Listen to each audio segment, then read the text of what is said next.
What's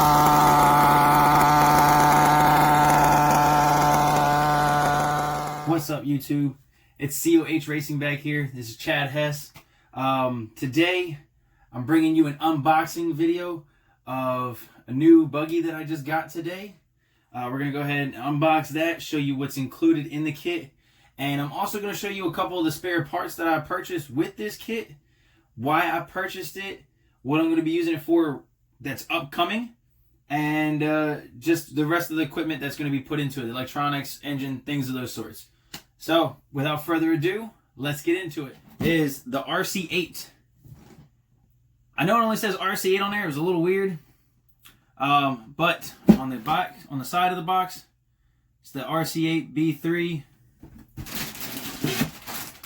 First bag we pull out. Got a lot of different stuff in there. Looks a little different than the B6.2, and the B6.2 was just bag A1, B1, or I think it may have been 1, 2, 3, 4, so on and so forth. I can't remember if it's alphabetical or numerical. But on that, in here we can see the rear wing. See the rear wing. See some of the eyelets. Fuel tank. Got looks like rear hub carriers. Kind of tough to see some other things. Looks like a chassis brace, maybe the rear chassis brace right there. Just some chassis components. Oh, the air filters up here. So that's in the first big bag. Let's set that down. In the second big bag, we got fluids. We got the fluids, sway bar links. We got, what else? Oh, shock shafts right in there. So this bag with the shocks, suspension sets, it looks like. For our fluids, we got 30 weight. We got 5,000. And we got 35 weight. 35 weight. So that's pretty nice. Oh, it looks like they also included some thread lock. It's pretty nice. And then always their black grease. They always put that in there. Associated has some great grease, so that's going to be really nice to use. Let's see. The last big bag is the heaviest one. This has got, looks like axles. We got axles right here. All the bearings and diff shields. Looks like the center diff mount, or maybe a for the brakes, for the brake disc. Looks like the rear arms, along with the inserts, and oh, here the front arms right here. Front arms. Radio tray. Radio tray, get that part right there. It's for the battery servo. But yeah, just a lot of stuff in this one. Oh, here's the gears for the diff. Try to let y'all see that. Right down here. Some gears for the diff. The brake disc right there. But yeah, definitely very, very hefty bag. Lastly, well, not lastly, but the body for it. Try to show it with some color from my shirt. That'll help. But very nice looking body. It's not pre-cut or anything like that.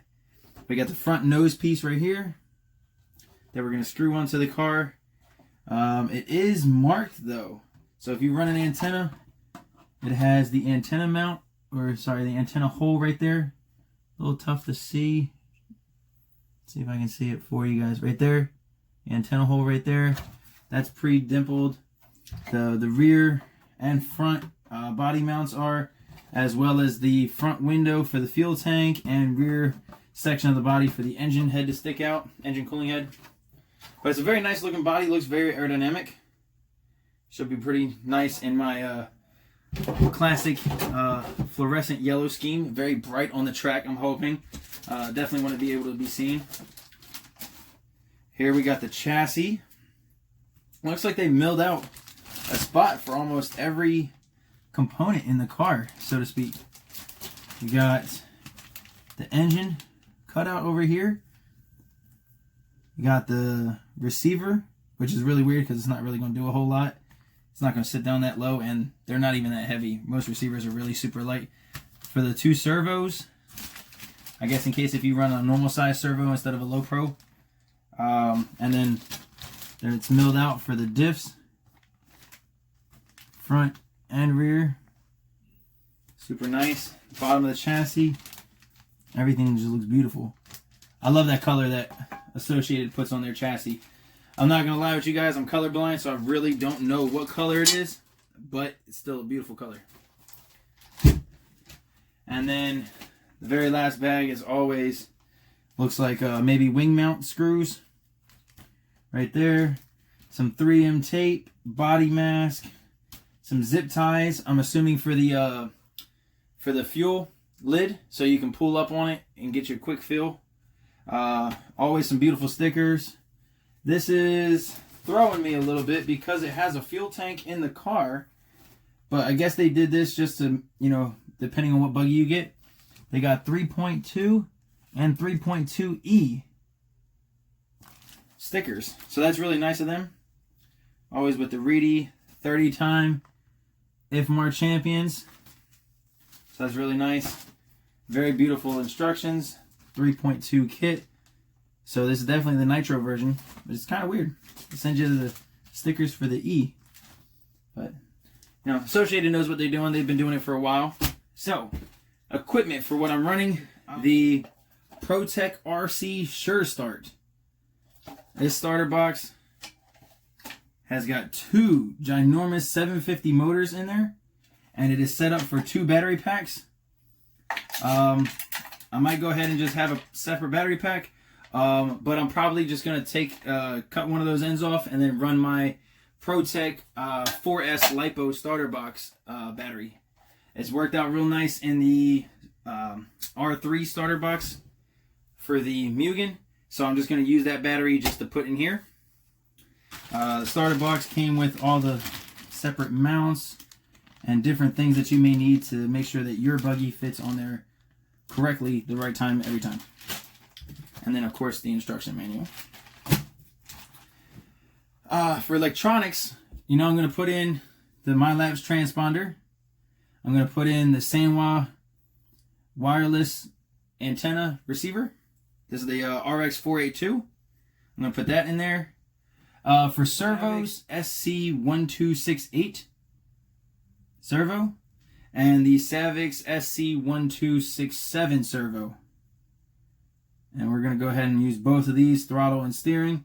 I got to just remember which one is which. The high speed I'm going to put for the steering, and the torque is going to be for the throttle and brake. I want to be able to stop the buggy and, you know, be able to steer it quickly. So that's those. And I'm hoping that these aluminum steering arms, well, probably not for the throttle, but definitely for the steering. I'm hoping it works. If not, I'll just use the links that come in the buggy, come in the kit. We're going to go ahead and use the ProTech. I took the label off by accident. It's the ProTech Life Pack. It's only 6.6 volts, but it'll still be plenty enough for this buggy.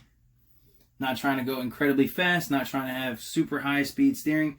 I'm just trying to make laps with this buggy till I get more comfortable with running the nitro buggy class. That's all we're trying to do. That's all that's all anyone ever should try to do. Just make laps. Get around the track. Nice and clean. And lastly, for power, I went ahead and I picked up the Reds. What do they call it? The Reds R5R Racer V4.0 pipe manifold combo. So, opening this up, we got beautiful packaging. Beautiful. We got the engine in here, pipe, manifold, and everything is underneath of it. So we can go ahead and just lift that out. All comes out as one. Reds does a really great job. I just didn't want that to fall down. But Reds does a really great job for packaging. The race that we're going to is the Mugen Challenge at LCRC. I saw that it was going on. I called them up and just to verify that it was still going on. LCRC is doing a great job of making sure that everybody can still have fun and be safe at the same time. So be sure to subscribe, like, comment, and definitely smash that bell.